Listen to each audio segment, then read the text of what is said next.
Okay, so you can take a seat or lie down, closing the eyes, opening the palms,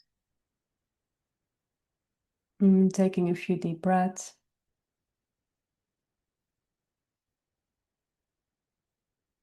And then resting your awareness to the breath.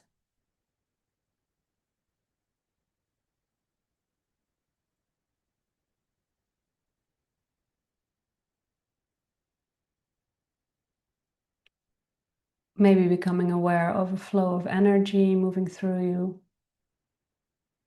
Maybe some physical sensations, some spaciousness, some emotionality, and just welcoming everything.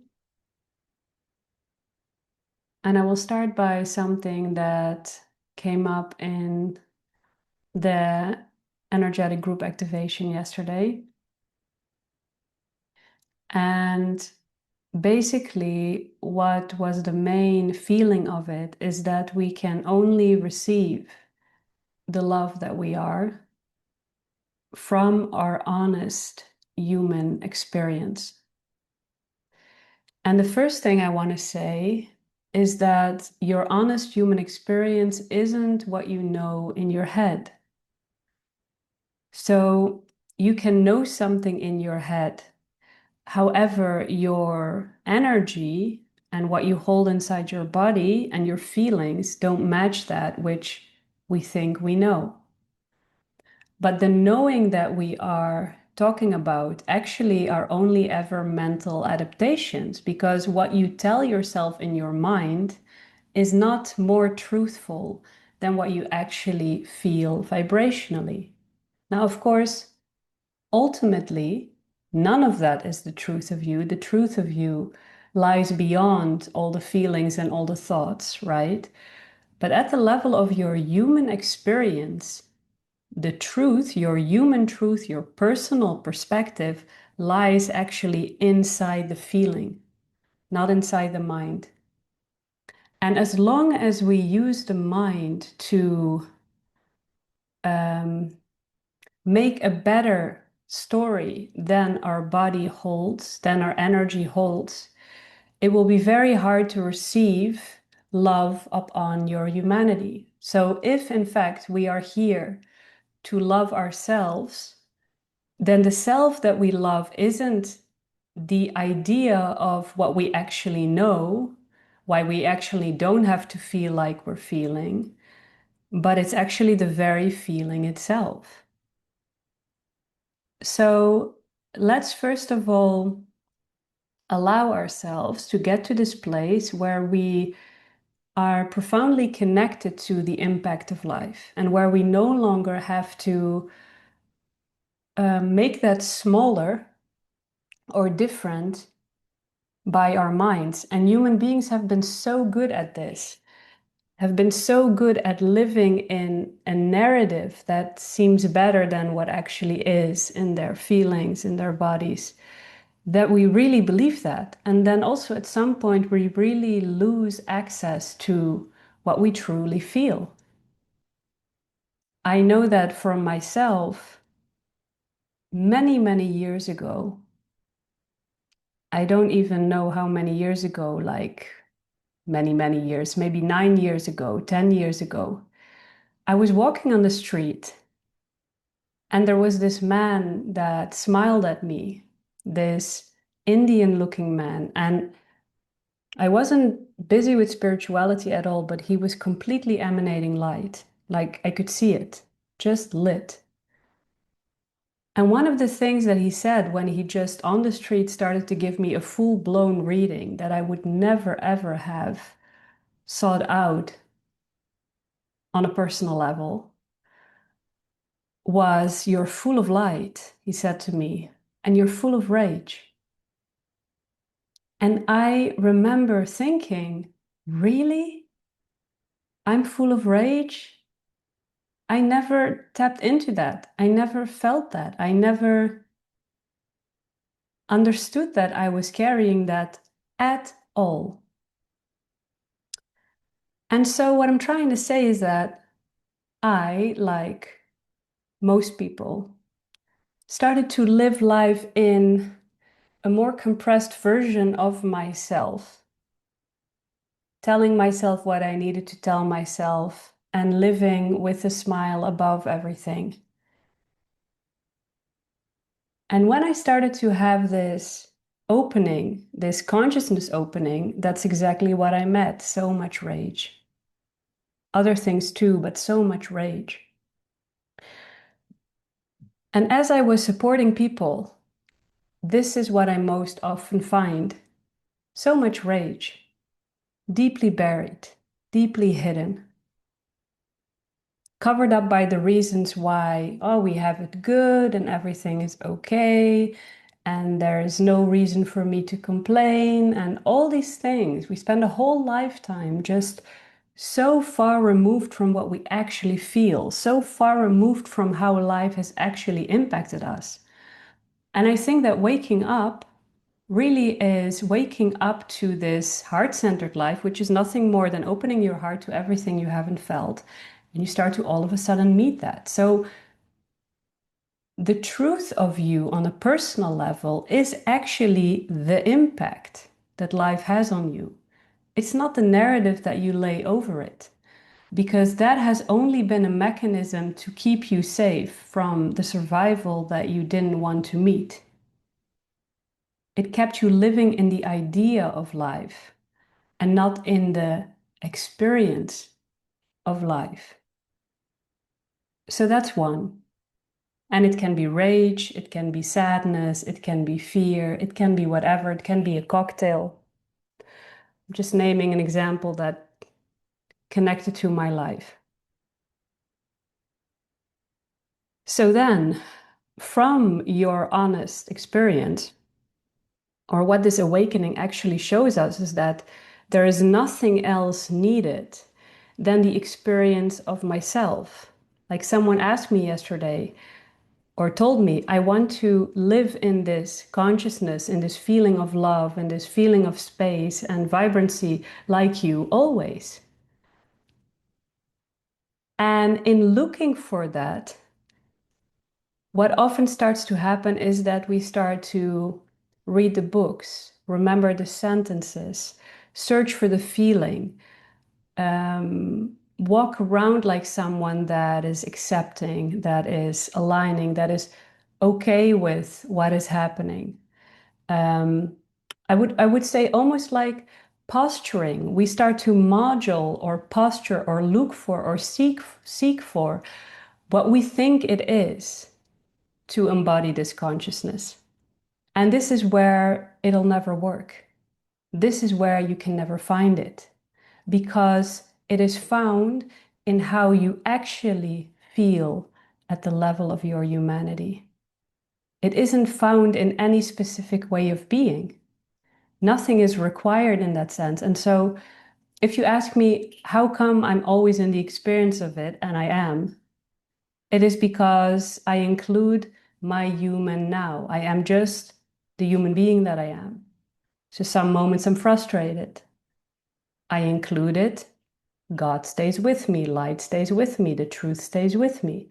Sometimes I feel devastated, sometimes I feel heartbroken, sometimes I just don't know anymore. Sometimes I feel super jolly, sometimes I feel however, it doesn't matter. But the place that can start to receive is the truth. And the truth is the human that you are and how the human that you are feels. And finally, no longer having a problem with that, because there is no problem if you're in the awareness of rage. There is no problem if you're in the awareness of sadness. There's no problem if you're in the awareness of fear. There's no problem. It's just what is. And then can I allow life to love me in it? And this is where you can start to feel that from this place of accountability also, that what is yours to feel is simply moving through you all the time. And there is something greater with you, a cocoon of calm, a cocoon of love, a cocoon of freedom. And this cocoon expands in your awareness to such a capacity that whatever the human being is doing or what is moving through it is just like a little breeze. And this is because you are not the thing that is moving through you. So actually, you are not this personal perspective. And this is also where everything starts to unwind, get undone, and where we are actually talking about an unbecoming. So you're unbecoming of all the things that you are aware of. And at the same time, being aware of it and just being in your human truth is the place and space where you can receive God, love, truth, freedom. So it's from the mind to the body. It's allowing life to impact you exactly as it is for you, somewhere where you can never be wrong or off, because it's always deeply intimate. And then can I open myself to allowing love to flow in or be revealed from within it? So, yeah. And then this is to me also what it means to love yourself.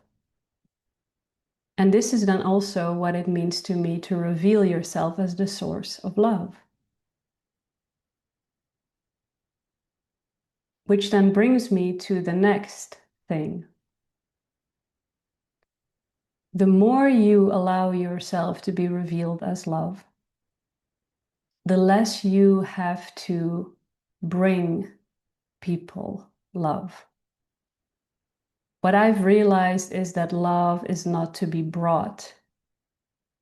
Love is to be embodied. And by embodying it, it starts to be accessible through you. And how we have related to love, overly checking in with people, overly being concerned, overly giving, overly monitoring, overly doing all these things.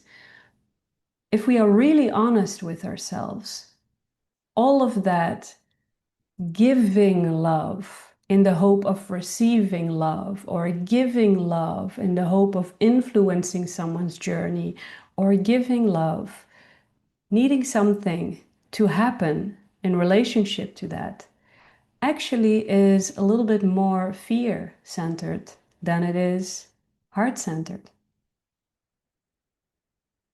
Just taking a breath and being with that for a moment. This is not to say that you cannot just do a gesture and it's purely from love. Of course you can, right? But if you find yourself living in a reality where you feel like you've been extending and giving and giving and extending and doing and helping and showing up and trying, and the other end of it has not reciprocated, then there is an imbalance in the giving and receiving of love, or in the flow of life, or in the relationship with this essence. So just being honest with yourself and checking in if you were actually just gesturing as an echo of the love that you are, without needing anything in return, without expecting anything, without needing to influence your reality, or if there was some form of need behind it, if there was maybe some fear behind it, if there was maybe some attachment behind it. And it's not wrong or bad, it's simply to notice. It's simply to notice it, especially if you are struggling with the fact that you've been so overly giving. And for some of us, it has also been a means of controlling our reality so that we could feel safe. If I just extend, if I just give, if I just show up, if I just make everybody content, then I can relax.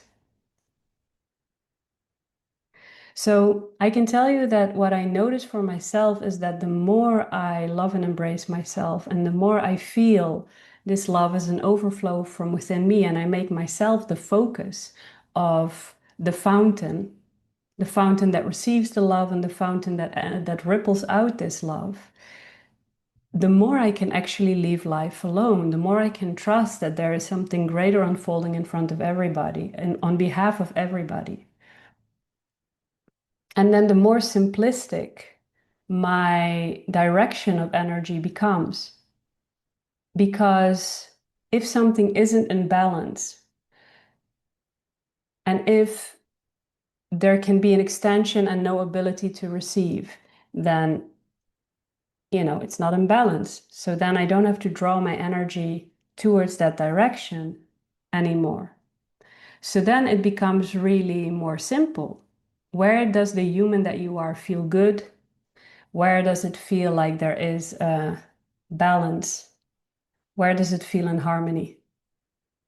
And in some cases, it can feel very much in harmony, even if you, at the level of this reality, give more than you get back. It can very much feel in harmony. But it may also be that it doesn't feel in harmony. And if it doesn't feel in harmony and you're the source of love, then you don't need to be there. You don't need to be in places where people show up and then bounce out or are unstable or unsturdy around you. You don't have to be there. You're the source of the love. You don't have to be in places where people project, where people are reactive towards you. You're the source of the love. You don't have to share things where they cannot be heard. And why you don't have to share things where they cannot be heard is because it just contributes to you struggling or suffering, okay?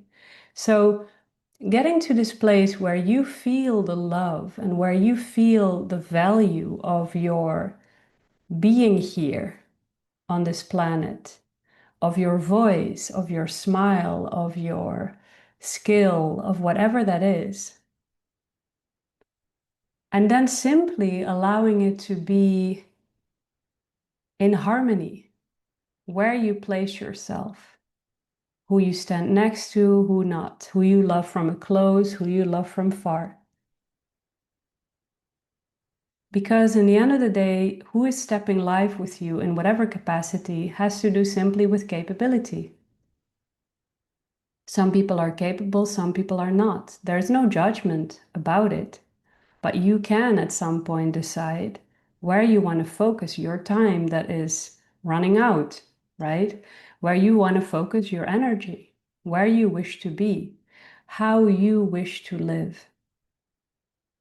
And those things are blessings that this self-love brings us. I really feel like we don't need to live in this feedback loop anymore of imbalance. And where we don't have to live in this mirror anymore that on some level we are too much or we are not enough. Especially when you can honestly feel inside yourself that your relationship with yourself is one that is full and overflowing. Then at some point we can allow this matrix, this hologram, to start echoing that back to us. And a part of that, an active part of that, is also letting go of the places and spaces where it's not, where your expression is perceived as too much, where your expression doesn't feel welcome, where your expression isn't liked. So that's okay, right? It can be too much for someone that is surviving and hiding. It can be that people don't like you because they have different ideas and their mental construct is wrapped in the challenge and difficulty and struggle that they don't want to let go of. That's all okay. But at some point, opening this love means that you allow yourself fully and completely to be the human being that you are, and that you move towards what's loving and what's in harmony, and that you realize that actually the person that you came to give to is yourself, and that everything else is from overflow. So, humbly and lovingly asking where there is still any overgiving from a place of fear, for that to start unwinding. And the fear-based overgiving is to be seen, to be liked, to receive love. So life supporting us in knowing ourselves as love. And sometimes there where we're not receiving love externally actually is the perfect place to start to recognize that we could never receive it from outside ourselves. We could only ever allow it from inside ourselves. And then we have this beautiful foundation from which we are clear and from which we can make decisions that are loving for us. And some dynamics just aren't loving for us. People projecting, it's not loving for us. reactivity, it's not loving for us. People abandoning us when they cannot be with themselves, it's not loving for us.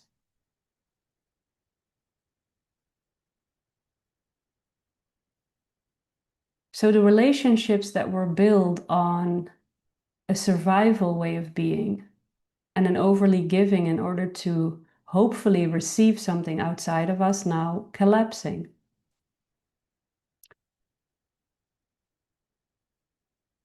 The phase of our lives where we were concerned with people around us so that we could calm everybody's heart, so that we could feel relaxed and safe, is behind us. We can simply feel relaxed and safe because of our relationship with ourselves, because of what we are opening up within ourselves. And it doesn't matter what is flowing through your awareness, even if it's fear or anger or sadness, we now know that that is perfectly fine. We now know that that is no limitation for receiving love. And we now know that the floodgates have opened, that there's only ever more and more love emanating from us, out of us and in us and through us, like a benevolent loop. So we are this benevolent loop, this ecosystem of receiving creation, being creation, emanating creation, receiving creation, being creation, emanating creation. And from that fullness, it starts to be clear. Don't change people. Don't think people can be different in that sense. Don't try to positively influence people if it's causing you your peace. And even if you voice yourself and you articulate things, don't expect people to get it. It's going to be very straining and draining when you do that. Now, you can be in the love that you are. You can smile your beautiful smile. You can share your words. You can be in your energy, celebrate your life, right? But life will show you who can meet you there and who can't.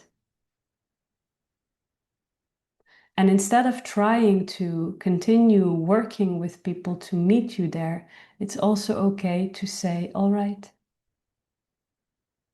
I let go of the need for you to meet me there. I'll just be in it, and life will bring me people that can. Which doesn't mean anything about the relationship. The love can be huge. It can simply be a relationship that has more space. Or it can continue to be a relationship that is close by, as long as you don't struggle through it. Because we really deserve to live in harmony. We really deserve to live in this truth always. And to see that life starts to catch up with that in one way or another, at least by how we feel in relationship to it, by how we navigate ourselves, by how making loving decisions for ourselves is actually the number one.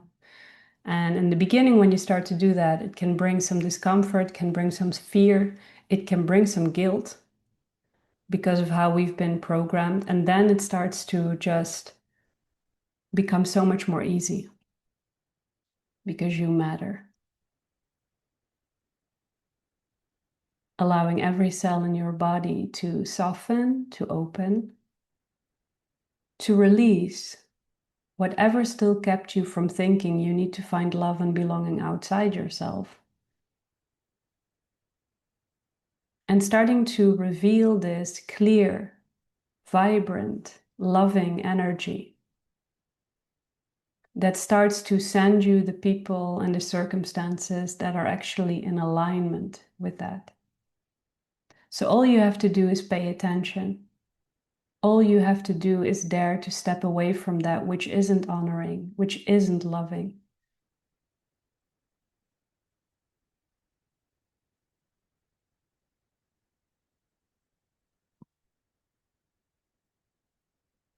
Allowing that energy to ripple out of your skin, enveloping a cocoon around you. Feeling that there is so much overflow, so much warmth, so much beauty.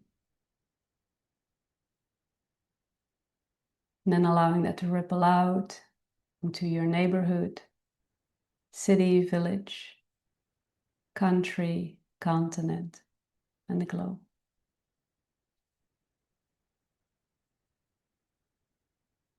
feeling expanded, stretch out over this globe, and starting to see that life will reorganize around your truth now. You don't have to do it. The only thing you have to do is become aware and advocate on behalf of the human that you are. Every moment in what life presents to you. Yay. Taking a breath. And on exhale, start moving down through the layers of the earth, spotting your continent, your country, city, village, street, neighborhood, your house, your room, your body, and allowing that energy to fall through your crown, through the midline, into the pelvis, and from the pelvis into the earth.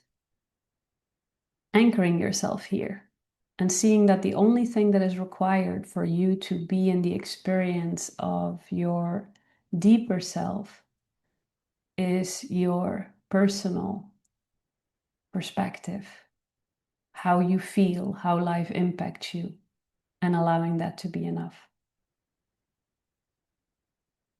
You can open your eyes, keeping the gaze soft, and slowly bringing your awareness all the way back. Thank you.